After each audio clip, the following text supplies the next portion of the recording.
living in a time when we're enjoying technology that a couple years ago didn't even exist, like talking to our telephones and getting them to do something for us. In the year 2050, we're supposed to have 10 billion people on our planet, and we're worried about running out of fresh water, and rightly so. We're also wondering, how are we going to feed that many people in a sustainable way? Are we going to run out of food? If you grew up like I did watching Star Trek, you'll remember they had this amazing machine. It was called a replicator.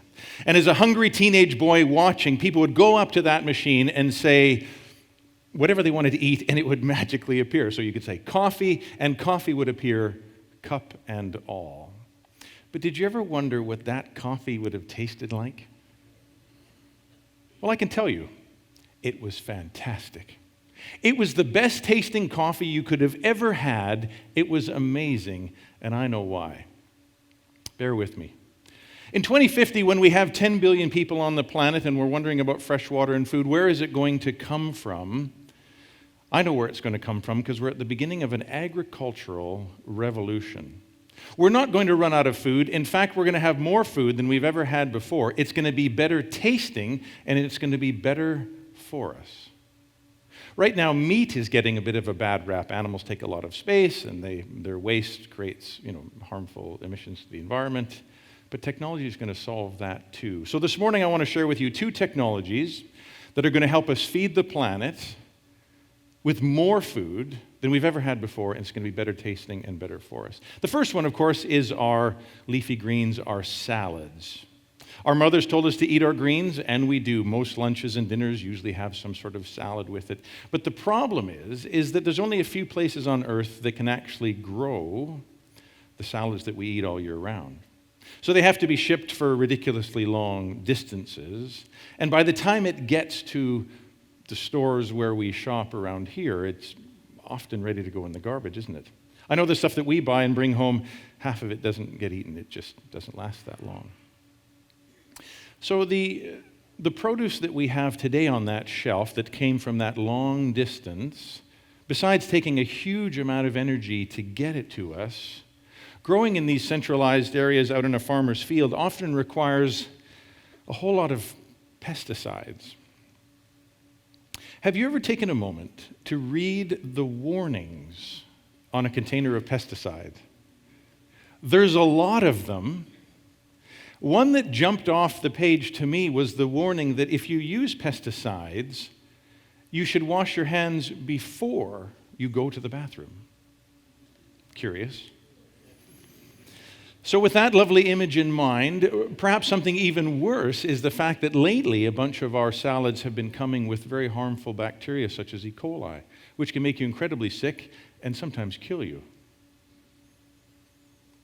So what do we do? Wouldn't it be better if we could do all of this without any of those harmful outcomes? So imagine, if you will, for me, that there's now a machine where we could grow all of the salad that we need here in Chilliwack, grow it here in Chilliwack, 12 months a year. And imagine that we could grow it without having to use any pesticide at all. It's a completely clean environment. Imagine that we only irrigate with perfectly clean water, so there is no risk of E. coli. And imagine if that machine would give the plants growing inside the perfect day every day. So the perfect amount of light, the perfect amount of water, nutrients, humidity, CO2, it gives it exactly what it needs so that it can reach its full potential. And then it would be so delicious and so nutritious. I know I've got you all salivating, don't I? Well, you don't have to wonder any longer. It exists today, and I want to show it to you. I want to introduce you to a cubic farm. A cubic farm is an automated vertical farming growing machine that, assembled as a system, can provide commercial scale quantities of produce. So let me show you one now. This one is in Pitt Meadows, British Columbia. It's a dozen cubic farm machines. Each machine has about 240 trays that actually operate on a conveyor system. It brings all of the trays to the front of the machine for harvesting and planting about every 90 minutes. You can see there the path that the machine travels. There's dozens of plants on each tray, and then you'll see at the top of the machine there's a row of lights that are shining down in those open-facing V's so that all sides of the plants are bathed in light in a very even way. So every plant on every tray is consistently great. It's watered, or it's irrigated with pure, clean nutrients and water, and any unused water is captured, recirculated, and put back in, so very little water is required. And it's run by an app that senses what kind of crop is in there, so you can give it the perfect environment for that specific crop every single time, and so you can grow lots of different things in one place. And you can give that plant the perfect day every day. And when you can give a plant the perfect day every day, it's going to reward you. It's going to be the healthiest it can possibly be, and it's going to be the most delicious it can possibly be every single time. And when you can grow in a clean environment like that, you don't need any pesticides. In fact, here's a tray of it here. So this was grown in a cubic farm. Doesn't that look good? There's no pesticide on that at all. There's no pests in a cubic farm, so there's no need for any pesticide. It's only irrigated with fresh, clean water and nutrients, so there's no risk of E. coli.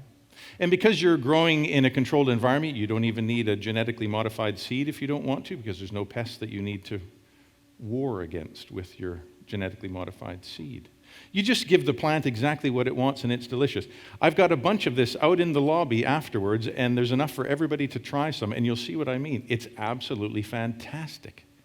Remember when you were a kid and you went out to the garden and you pulled out a carrot and you wash it off and you take a bite of it, and it tastes so good. You don't need dressing or to dip it in anything. It just tastes perfect. That's what this tastes like all the time, 12 months a year, wherever people live. Well, that sounds like a slightly better way of doing things, doesn't it? This isn't something that we need to wait for, though, in the future. It's happening right now. There's a cubic farm in Edmonton, Alberta. It's been installed at Swiss Leaf Farms. And David Fafley, who runs that farm, is able to provide Edmonton with fantastic produce 12 months a year. It was minus 42 outside on that day, and inside there's tons of fresh produce being grown. That's kind of cool.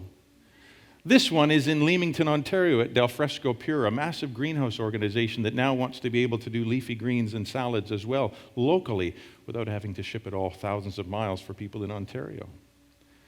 This one's been installed in Vineyard, Utah. So this is happening now, and it's only going to get better and better. This is the next design where they'll be double stacked. There'll be about 100 cubic farms in this one. This will be filled with all sorts of robots and other fancy things.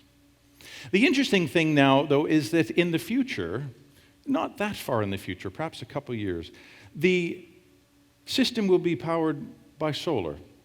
Right now, photovoltaic panels would require about twice the surface area of a cubic farm installation to power it. But the cubic farm's getting more efficient, and solar's getting more efficient. It'll be about a 1-to-1 in a few years. Interestingly, depending where they're installed, you can actually capture enough evaporation that happens in there from the air handling system.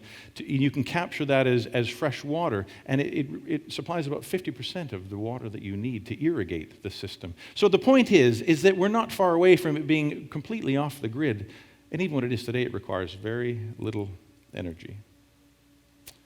So salad is one thing, but I like a thick, juicy steak beside my salad. It's a little more exciting to me.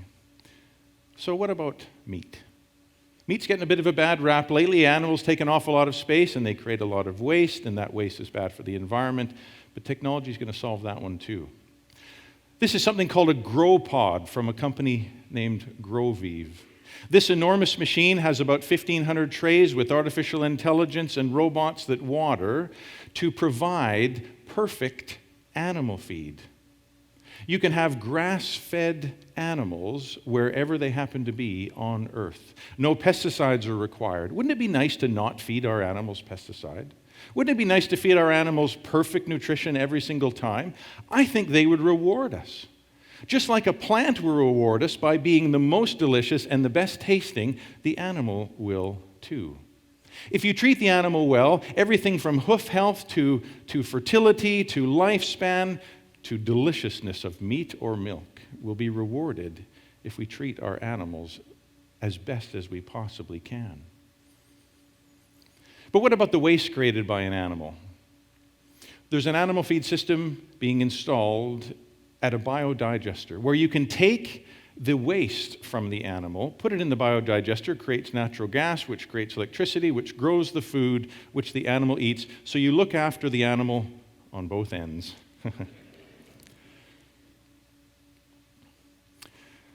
One of the most common questions that I'm asked at Cubic Farms when someone comes to visit is how does produce taste compared to growing outside? Intuitively, you'd think that if you planted your produce outside in a field under the sun, it has to taste better and it has to be better for you. But in fact, when you can provide the plant with a perfect day every day, it is going to be better. It is going to taste better, and it's going to have all of its nutrition. And when you can do all of that locally where people live and remove the ridiculously long transportation, it's going to be fresher. It's going to retain its nutritional value much longer. It's going to last much longer when you bring it home from the store and eat it. So, how do I know that coffee on the Starship Enterprise tasted so well? Because the beans that went into that would have been grown using this kind of technology. They would have been the best bean a bean can be. And so when you ground it up, it would have been perfect coffee. So, come and taste some lettuce after one of the breaks. Thank you.